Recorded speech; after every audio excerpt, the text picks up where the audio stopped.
As we get the population vaccinated, and the ambition is to have all adults have a first dose by the end of July, as the Prime Minister has said, you start to get real protection across the entire population. At that point, many of these things that we've got in place now will have gone.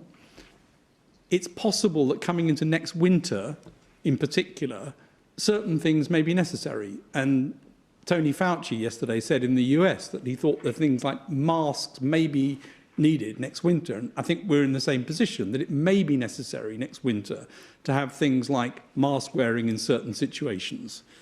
Hand hygiene should remain part of the norm. Making sure that if we get the sorts of symptoms that we know are associated with COVID, we stay off work.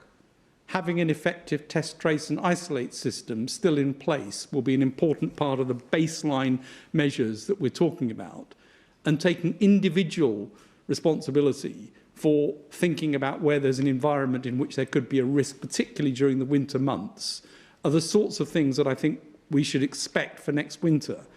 That's not the same as a whole raft of NPIs in place restricting movement. Now, all of this depends on what we see and what we measure and how this goes. So I'm not making any promises about anything, but those are the sorts of measures that you might expect, I think, as a sort of baseline to be required during winter months.